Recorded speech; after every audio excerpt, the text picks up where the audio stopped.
யாக்கோபு எப்படி ஆசீர்வாதம் பெற்றான்?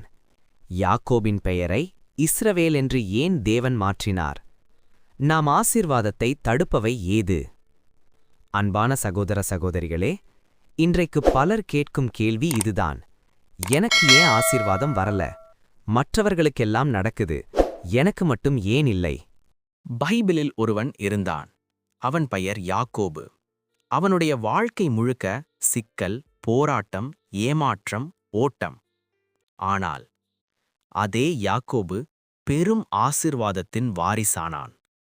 இன்றைக்கு நாம் பார்க்கப் போவது, யாக்கோபு எப்படி ஆசீர்வாதம் பெற்றான். அந்த வழி இன்னைக்கும் நமக்கும் திறக்கப் போகிறது. 1. ஆசீர்வாதத்தை அற்பமாக நினைக்கவில்லை. ஆதியாகமம் 25:31-34. ஏசா தன் மூத்த பங்கையை ஒரு கிண்ணம் சோறுக்கு விற்றான். ஆனால் யாக்கோபு அதை வாங்கினான். ஏசாவுக்கு பசி முக்கியம், யாக்கோபுக்கு ஆசீர்வாதம் முக்கியம். இன்றைக்கு பிரச்சனை என்ன? நாம் ஆசீர்வாதத்தை விட தூக்கம், வேலை, உலக இன்பம், மனிதர் பேசுவது இதையெல்லாம் முக்கியமாக வைத்திருக்கிறோம்.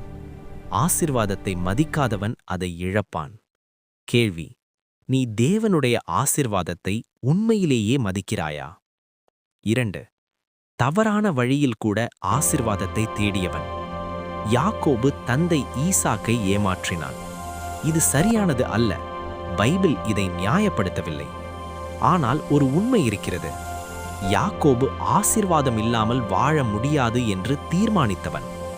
ஆசீர்வாதத்திற்கான ஏக்கமுள்ள மனதை அவர் திருத்துவார். இன்றைக்கு தேவன் சொல்கிறார், நீ ஆசீர்வாதத்தை தேடுவதை நிறுத்தாதே. 3. தனிமையில் தேவனை சந்தித்தான். ஆதியாகமம் 28:10-17. யாக்கோபு ஓடிக்கொண்டிருக்கிறான். படுக்கை கல், இடம் வனாந்தரம், நிலை தனிமை. அங்கே தேவன் அவனை சந்தித்தார். அரண்மனையில் அல்ல, சபையில் அல்ல, தனிமையில். நீ தனியாக இருக்கிறாய் என்று நினைக்கும்போது தேவன் உனக்கு அருகில்தான் இருக்கிறார். நான் உன்னை விட்டுவிட மாட்டேன். ஆதி 28:15. 4. ஆசீர்வாதம் வரும் வரை விடாமல் பிடித்தான். யாக்கோபு தேவதூதருடன் இரவு முழுக்க போராடினான். நீ என்னை ஆசீர்வதிக்காமல் விடமாட்டேன். இது சாதாரண ஜபம் அல்ல, பிடிவாத ஜபம். இன்றைக்கு நாம் சொல்வது, ஜபிச்சேன், நடக்கல, விட்டுட்டேன். ஆனால் யாக்கோபு சொன்னது, ஆசீர்வாதம் வரும் வரை விடமாட்டேன். உன் ஜெப வாழ்க்கை போராட்டமா இல்லை பழக்கமா? 5. உடைந்த பிறகுதான் உயர்த்தப்பட்டான்.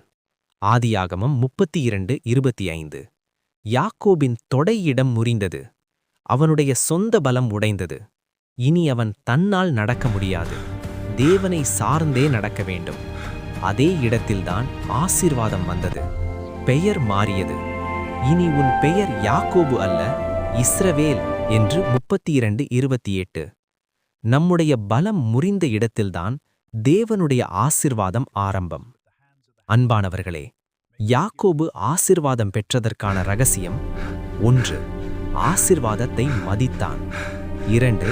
அதை விடாமல் தேடினான். 3. தனிமையில் தேவனை சந்தித்தான். 4. ஜெபத்தில் பிடிவாதமாக இருந்தான்.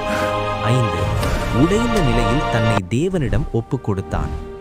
இன்று தேவன் உனக்கு சொல்கிறார், யாக்கோபின் தேவன் இன்னும் ஜீவனுள்ள தேவன். அவன் வாழ்க்கையை மாற்றின தேவன் உன் வாழ்க்கையையும் மாற்ற வல்லவர். கர்த்தாவே, யாக்கோபைப் போல ஆசீர்வாதத்தை விரும்பும் மனதை எனக்கு தாரும். விடாமல் ஜெபிக்க கற்றுக்கொடு. என் சொந்த பலத்தை உடைத்து உம்மேல் சார்ந்த வாழ்க்கை நடத்த உதவி செய். என் வாழ்க்கையிலும் பெயர் மாலும் அளவுக்கு ஆசீர்வாதம் வரட்டும். இயேசுவின் நாமத்தில் ஆமேன்.